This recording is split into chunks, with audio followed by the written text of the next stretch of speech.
Louvado seja o nome do Senhor Jesus. Nós vamos fazer então um comentário, um breve estudo a respeito do primeiro Coríntios capítulo 3. Relembrando que esse capítulo ele ainda está discorrendo a respeito das primeiras coisas que Paulo falou no capítulo 1. Bom, a abordagem que nós vamos fazer, que é o que Paulo faz, ele traz pelo menos três figuras e discorre ao longo de todo o capítulo. Ele traz a figura de uma criança no seu processo de crescimento, que ela poderia então estar, ele poderia estar vendo então a igreja como uma família que tem crianças que crescem, cujo objetivo é atingir a maturidade. Num segundo momento, ele vai ver a igreja como um campo, como uma lavoura, que tem ali pessoas que trabalham nela. E o grande objetivo dele é, então, pelas dificuldades que os coríntios têm, é qualificar quem é e qual é a função de cada um desses servos que trabalham no campo. E como é que fica Deus em relação a isso? E, por fim, ele cita o exemplo de um edifício, né? Falando, então, de ter um plano, de ter um arquiteto, aonde o grande alvo da questão, quando ele compara a igreja de uma forma geral com um edifício, é poder chamar à luz a qualidade daquilo que é construído, a qualidade daquilo que é feito. Bom, falando assim então, eu quero iniciar aqui. Eu, irmãos, não vos pude falar como a espirituais, mas como a carnais, como a meninos em Cristo. Com leite vos criei e não com manjar, porque ainda não podieis, nem tampouco ainda agora podeis, porque ainda sois carnais. Pois havendo entre vós inveja, contendas e disenções, não sois porventura carnais e não andais segundo os homens? Porque dizendo um, eu sou de Paulo, e o outro, eu de Apolo, porventura não sois carnais? Bom, olha só. A verdade é o seguinte: todo o ser humano, quando ele nasce criança. E uma vez tendo nascido criança, ele precisa se alimentar de leite, porque ele é um nenê. E na medida que ele vai crescendo, ele vai mudando os alimentos, um alimento um pouquinho mais pastoso, e depois ele vai se alimentar de um alimento sólido. É normal que todo adulto um dia tenha sido criança e, como criança, tenha que se alimentar de leite. Existe na palavra de Deus uma descrição no livro de Hebreus que fala daquilo que seria os rudimentos da doutrina de Cristo. Ou seja, algumas coisas, né, eu vou dar alguns exemplos de coisas que podem ser leite. Então, quando uma pessoa se converte, assim como Paulo está falando aos Coríntios, eu dei para vocês, como quando eu vos preguei o Evangelho, o leite que todo aquele que nasce espiritualmente, se tornando criança espiritual, também precisa se alimentar. Eu, com certeza, falando dos rudimentos, ele deve ter falado da possibilidade do arrependimento, que Deus perdoa os que se arrependem em Cristo. Ele deve ter falado da filiação, que é importante, então, uma pessoa aceitar, receber Jesus como Senhor, como Salvador. Ele deve ter falado da questão, então, que se pode crer em Deus, ter uma fé verdadeira em Deus, colocar realmente e descansar que o Senhor fez e cumpre na nossa vida tudo aquilo que Ele prometeu. Ele deve ter falado e ensinado da importância e por que se batizar, né? Ou falando até, como diz lá em Hebreus, dos batismos, que há um batismo nas águas, há um batismo no Espírito Santo, há um batismo que nós não vemos que é feito lá no corpo de Cristo. Então, ele vai discorrendo do juízo eterno, né? Das questões do inferno, das questões do céu. São coisas que são áreas de interesse. Então, toda criança, todo aquele que nasce, ele também no mundo espiritual nasce como uma criança espiritual e tem algumas vontades de conhecer sobre alguns assuntos. E isso está correto. Mas, quando o apóstolo Paulo ele diz assim, eu, irmãos, não vos pude falar como a espirituais, mas como a carnais, ele está como meninos, como crianças, né, que no grego é neptos. Então, como crianças, vocês são crianças. Bom, Esse primeiro carnal que ele fala aqui no versículo 1 é um carnal tipo a pessoa que é feita de carne, ou seja, todo cristão ele vai ter um primeiro estágio aonde ele recém-nasceu, aonde ele quer tomar leite, precisa tomar leite e é normal ser assim. O segundo carnal que Paulo chama, embora nós leiamos aqui na nossa Bíblia o carnal no versículo 1 e um carnal no versículo 3, parece a mesma palavra, mas da onde vem, porque o Novo Testamento foi escrito em grego, lá esses carnais são palavras diferentes. Esse carnal que está descrito no versículo 3, onde Paulo chama eles de carnais, Paulo está se referindo àquele que na verdade não é apenas uma criança, mas é uma criança que passou o tempo e não amadureceu. É como uma pessoa que cresceu, como um adulto que tem uma anomalia. Você olha para o adulto e ele parece criança, pelo seu comportamento. Então, meus queridos, observe que esse segundo carnal ele tem uma qualificação de ser um cristão que não é espiritual, que já deveria ter crescido. Então, ele não é guiado pelo Espírito Santo. Mas por que ele se tornou carnal? Porque ele tem vontade de querer ainda permanecer como criança e não deseja se aprofundar nas coisas. Deixa eu dar um exemplo. Eu, como pastor João Flávio, subi no púlpito e vou pregar uma palavra. E vou pregar sobre João, Tiago, Pedro e André. Quando o momento onde Jesus está ali com eles, e Jesus, depois de eles ter pescado a noite inteira, não pegaram nada, Jesus manda Pedro levar o barco para dentro do mar e manda tirar a rede à direita do barco. Então eu, como pastor, estou ali pregando essa palavra. Lá na escolinha, onde estão as crianças na hora da palavra, as crianças vão para a escolinha. E a professora chega lá e começa a ensinar eles então. Ensinando eles, ela diz assim: Pedro, Tiago, João do barquinho, no mar da Galileia, né? Atiraram a rede, não pegaram nada. Então, observe que a palavra que está sendo ensinada para as crianças é a mesma palavra que o pastor João Flávio está pregando no culto para os adultos. Observe que a professora está falando algum princípio ou mais de um princípio com a palavra. E o mesmo princípio está sendo ensinado dentro do púlpito, pelo púlpito, para os adultos, cujos adultos são ali crianças espirituais, adolescentes espirituais, jovens espirituais e pais espirituais. Então, falando assim, o que eu vou dizer? O ensino, ainda que podemos falar que existem alguns rudimentos que são os primeiros interesses que uma pessoa tem na fé, de uma forma geral, o ensino da palavra de Deus ele é dado igualmente para todos. O que vai realmente fazer a diferença é o interesse em se aprofundar naquilo que ouve. Como você que está aqui ouvindo agora, isso aqui chegou até aqui e tem ouvido aí aquilo que nós temos procurado estudar juntos. Então, quando uma pessoa ela tem esse interesse, ela vai crescer, porque Hebreus defende que a verdadeira maturidade ela só é alcançada quando se pratica aquilo que se aprende. Então nós não podemos nos tornar negligentes para ouvir, nós temos que inquirir, nós temos que pesquisar, nós temos que ir atrás, nós temos que ter uma conversa espiritual.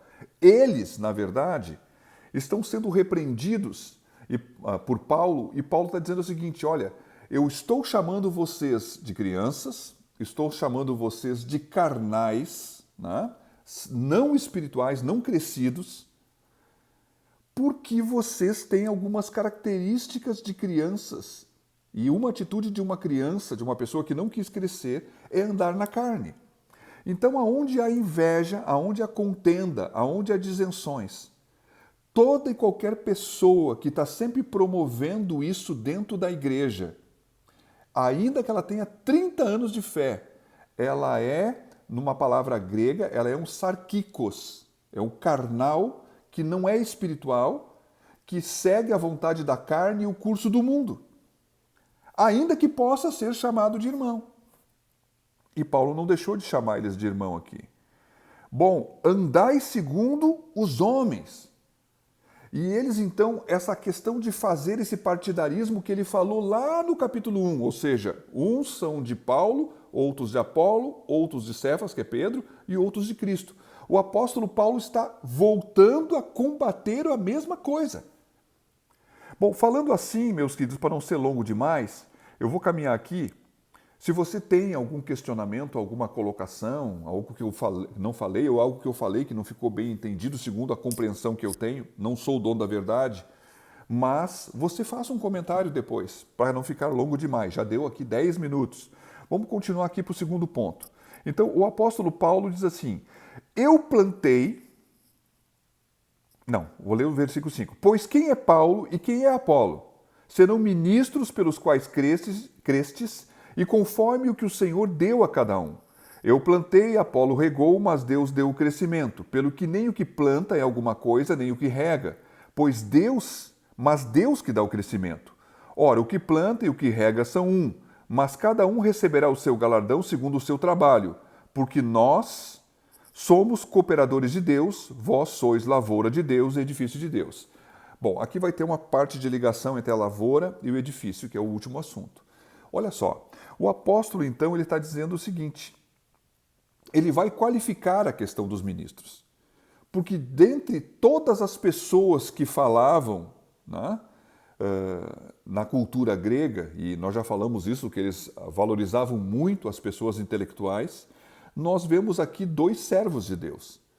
Então, Paulo diz assim, a igreja ela pode ser comparada como um campo, como uma lavoura, e o Senhor disse que o evangelho é como uma semente que é colocada no coração do homem, conforme a reação da terra, do tipo da terra, há ou não frutos. Observe que aqui o apóstolo Paulo diz assim, eu plantei, Apolo regou, mas Deus deu o crescimento. Nós podemos expandir isso aqui. Tem alguém que cultiva a terra, tem alguém que planta, tem alguém que rega, tem alguém que passa a enxada ali para tirar os insos, tem alguém que colhe. Mas todos aqueles que fazem isso, o que o apóstolo está dizendo? São um. E todos eles são ministros, ou seja, um ministro tem uma serventia. Seria qualificado aqui colocar a palavra diáconos na questão do serviço para eles. Eles estão fazendo um serviço para Deus. O serviço que eles estão fazendo para Deus seria completamente inútil se Deus não desse o crescimento. Então, quem é Paulo? Ou seja, quem é Apolo? São apenas ministros. Meus queridos, aqui o apóstolo Paulo está reforçando a ideia que cada um tem um tipo de ministério. Então, eu plantei, Apolo regou, não foi. Então, Paulo, quando nós olhamos para Paulo, nós vemos que ele é realmente um plantador. Assim como a missionária Sandra, que está no hospital, e oremos por ela sempre foi uma plantadora de igreja. O pastor João Flávio já é mais um edificador. Né? Então, cada um tem o seu chamado, a sua vocação.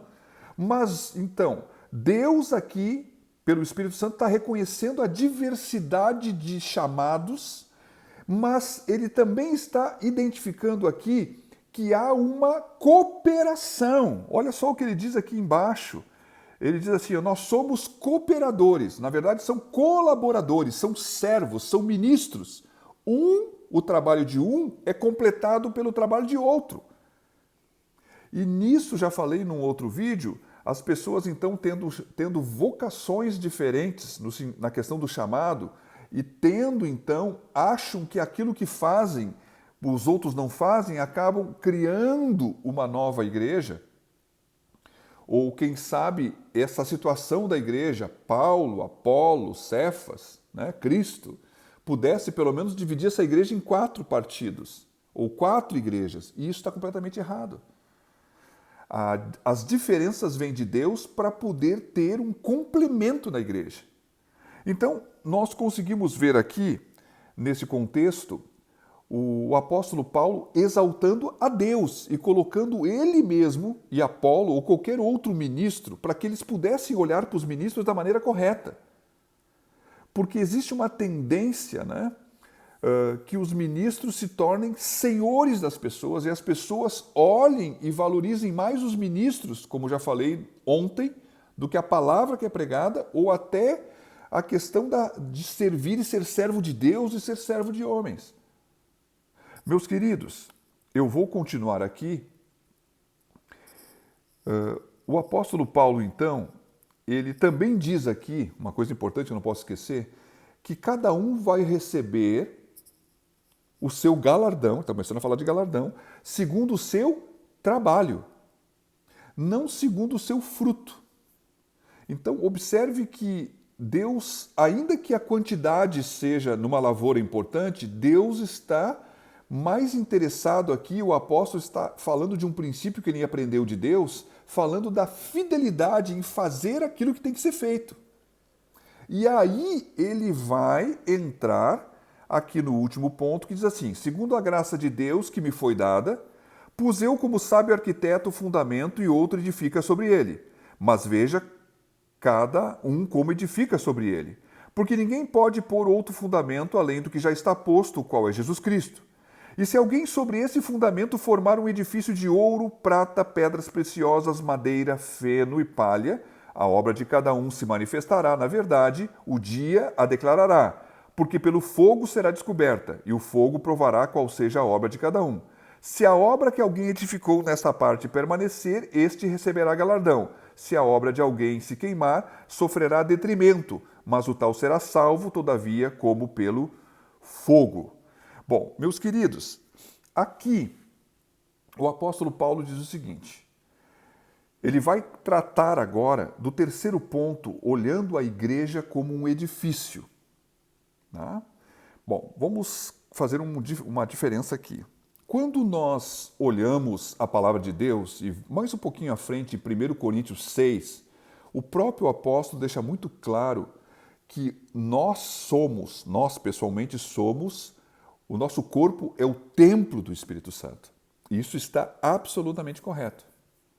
Nesse contexto, olhando então por essa verdade bíblica, muitas vezes eu já fiz e muitos já fizeram, nós olhamos para esse ponto e diz assim, olha, se alguém edificar, falando da vida da pessoa, a maneira como a pessoa edifica sobre a pedra, que é o fundamento, que é Jesus Cristo. Bom, vamos falar só um pouquinho sobre isso antes de continuar. O apóstolo Paulo diz assim, eu plantei, na verdade eu plantei quando estava falando da lavoura. Agora ele está falando assim, ó, eu lancei o alicerce, e o alicerce é Jesus Cristo. Ninguém pode remover esse alicerce. Ele diz assim, ó, eu quero saber de Jesus Cristo e esse crucificado. Esse é o alicerce. Não tem como mexer nele. Mas a interpretação, quando olhamos para nós, segundo 1 Coríntios 6, que o nosso corpo é o templo do Espírito Santo, muitas vezes olhamos então para essa palavra, e está correto, não é errado isso, porque cada um edifica a sua própria vida de uma maneira usando materiais que são ouro, prata ou pedras preciosas, como diz aqui, né?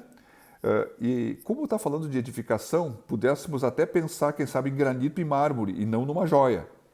Mas vamos lá. Ou a pessoa, né, como já vimos na história, as pessoas usam madeira, usam feno e usam palha para fazer casa. Isso é verdade. Nós já vimos aí choupanas e coisas semelhantes.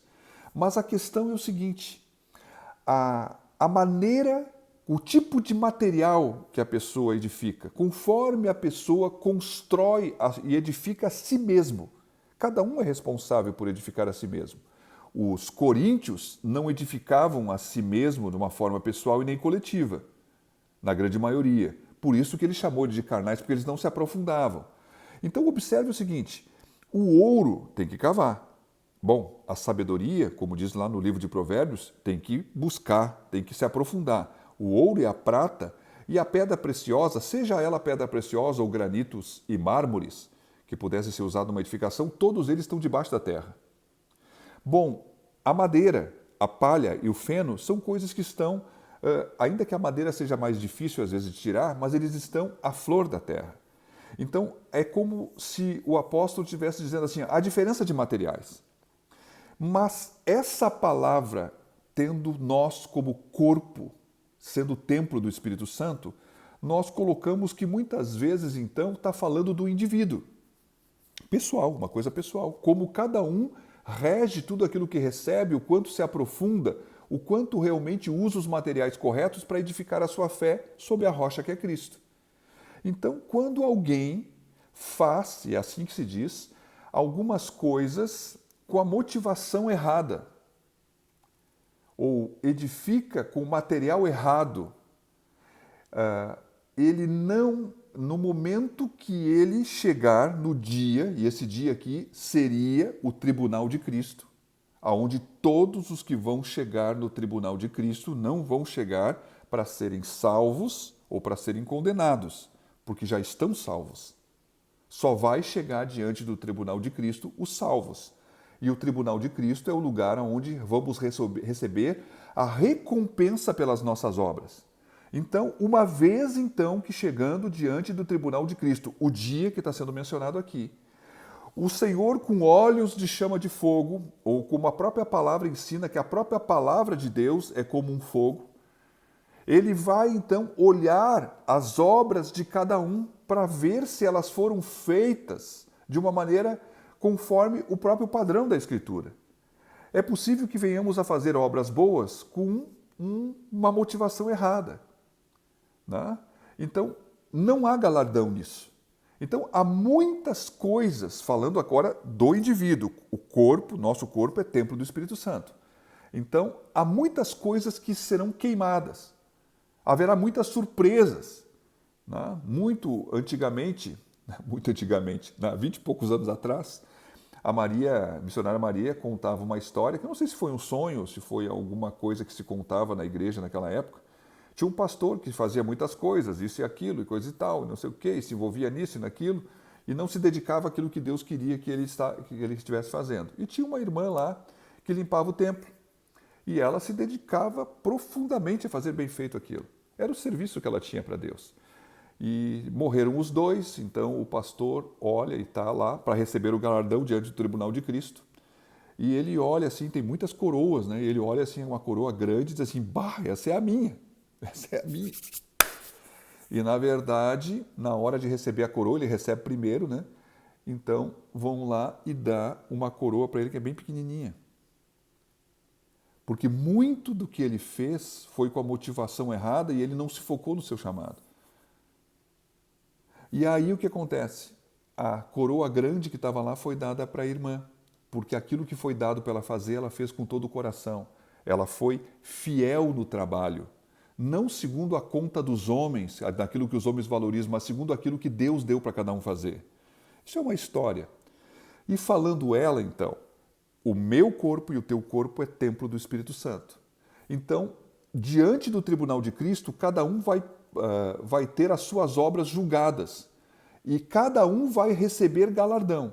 Se a obra de alguém se queimar, né? Uma pessoa até diz assim, olha, não... vamos entrar aqui no mérito, mas a pessoa não vai ter galardão nenhum. Bom, parece que pelo que a Escritura diz, até parece que sim. A pessoa até, então, pudesse ter alguém que não vai ter galardão nenhum. Mas a pessoa está salva, porque aqui não está falando de ter salvação ou não. Porque todos que chegam diante do tribunal de Cristo estão salvos. Eles chegam ali para ser recompensados pela sua fidelidade, pelas suas obras. Mas essa é a maneira usual que se interpreta esse texto. Se nós formos fazer uma análise mais profunda dele, num contexto, olhando o contexto, nós vamos ver que, na verdade, o apóstolo Paulo está considerando a igreja como edifício. É como se o meu corpo fosse o templo, assim como uma casa. Uma casa. Agora, quando a gente fala de edifício, o edifício tem muitas casas. Né? Um edifício tem muitas casas. E mesmo porque também tem várias colunas para sustentar o que está para cima, fundamentado no alicerce. Então, pensando agora e meditando nesse contexto como a igreja, como edifício, e não falando do corpo, né? Falando que a palavra de Deus, nesse contexto, estaria considerando a igreja também como templo do Espírito Santo, de uma forma inteira. Então, olha só. Então, o apóstolo, nesse contexto, ele não estaria se referindo à questão pessoal. Eu não estou dizendo que a primeira interpretação que fizemos está errada. Eu estou acrescentando o discernimento do contexto. Agora o apóstolo Paulo está falando ainda do ministro. Olha só o que ele diz aqui. Segundo a graça de Deus que me foi dada, pus eu como sábio arquiteto o fundamento e outro edifica sobre ele. Quer dizer, ele pôs o fundamento na igreja. E outro está edificando sobre o fundamento que ele colocou, que é a igreja. Mas veja cada um como edifica sobre ele, sobre Cristo. Porque ninguém pode pôr outro fundamento. Então, meus queridos, a verdade é o seguinte: essa palavra, considerando a igreja como edifício, ele está se referindo não tanto à questão pessoal, né, como nós, como templo, mas ele está se referindo aos ministros que edificam posteriormente sobre aquilo que foi iniciado na fé da vida de uma igreja. Observe que os ministros podem ser superficiais, trabalhando com madeira, com feno e com palha, e eles podem se aprofundar, se dedicar ao seu serviço, buscando ouro, prata e pedras preciosas. Em outras palavras, aqui nós podemos olhar, então, falando do ministro agora, nós podemos falar de um ministério útil, porque, como está escrito aqui, se a obra que alguém edificou nessa parte permanecer, esse receberá galardão. Então, estamos falando de um ministério útil. Se a obra de alguém se queimar, sofrerá detrimento. Estamos falando agora aqui no versículo 15 de um ministério inútil. Não? Ou, na verdade, falei errado. O primeiro está falando de um ministério útil, vai receber galardão. O segundo está falando de um ministério que, na verdade, não é que ele seja inútil, ele é um ministério negligente. Ele é negligente. Então, o primeiro usou os materiais corretos. O segundo não se aprofundou muito. Quem sabe, na hora de pregar, eu só ouço pregações dos outros e vou lá e prego a mesma coisa, segundo aquilo que eu ouvi. Eu não cavo, né? Eu não... dá trabalho se preparar para fazer um estudo bíblico, dá trabalho se aprofundar, dá trabalho fazer as coisas. Claro que dá trabalho. Meus queridos, então, observe que tem essas duas aqui e tem o terceiro tipo, que diz aqui embaixo, que eu ainda não li, né? Que diz assim, no 16, não sabeis vós que sois templo de Deus e que o Espírito de Deus habita em vós? Se alguém destruir o templo de Deus, Deus o destruirá, porque o templo de Deus, que sois vós, é santo. Aqui ele está falando de um ministro que é um inútil. Bom, aqueles que se levantam sobre a igreja, como diz lá no livro de Apocalipse, né? Deus pode tirar ali aquilo que foi dado. Observe que esse tipo inútil aqui, ele está se referindo a aqueles que pudessem, dentro da cultura de Coríntios, se levantarem como pessoas que gostam, então, de usar táticas humanas, usar a intelectualidade, serem, na verdade, carnais, embora possam estar pregando para os outros, são carnais, são mundanos, ou pegam e trazem alguma coisa, não que é ouro, prata ou pedra preciosa, mas usa coisas do mundo dentro da igreja. Hoje existe uma prática, eu até me esqueci agora, não estava pensando em falar nisso, me veio o coração. Existe uma coisa, existe muita autoajuda. Existe uma coisa hoje moderna que as pessoas estão indo fazer, e teve gente, até pastor, que já me ofereceu para fazer, eu disse, não quero fazer, não vou fazer. Dentro da igreja não vou fazer. Eu me esqueci o nome, coach, né? Pelo amor de Deus, meus queridos, vamos trazer coisa do mundo para dentro da igreja. Não, vamos edificar a igreja segundo aquilo que precisa ser edificado. E falando disso, podemos falar de 4 coisas. Bom, a respeito tanto que serve para nós como corpo e templo do Espírito Santo, como para que fosse aquele edificador. Observe que ele tem que deixar o fundamento correto, que é Jesus Cristo. Ele tem que usar o material correto, seja para mim pessoalmente ou aquele que está na frente, ou os líderes da igreja têm que usar o material correto. Eles têm que seguir o plano arquitetônico. Ou seja, no reino de Deus, o manso é valorizado, o humilde é valorizado, o servo é valorizado. Não é o competidor que é valorizado, não é o irado que é valorizado. Existe um padrão, né? Existe um padrão de construção. E, né, na verdade, existe uma coisa que é certa no que diz respeito à motivação, que é não para minha glória, mas para a glória de Deus. Tudo tem que ser feito para a glória de Deus. Então, muitas coisas vão ser queimadas na vida dos ministros porque foram feitas para a glória pessoal. Então, falando aqui, o apóstolo Paulo, mais para baixo, que está com 30 minutos já, ninguém se engane a si mesmo. Se alguém dentre vós se tem por sábio neste mundo, se faça-se louco para ser sábio, porque a sabedoria deste mundo é loucura diante de Deus. Pois está escrito, ele apanha os sábios na sua própria astúcia, e outra vez o Senhor conhece os pensamentos dos sábios, que são vãos. Portanto, até aqui, o que ele está dizendo? Ele começa a desqualificar a sabedoria dos homens e a intelectualidade, tudo aquilo que um homem, por mais robusto que seja na sua capacidade de entendimento das coisas, ele está desqualificando os homens porque a tendência da igreja, por uma cultura que eles tinham no mundo e agora dentro da igreja, era se pegar com homens. E Paulo está dizendo o seguinte, os homens, seja Apolo, seja Paulo, seja Cefas, nada são.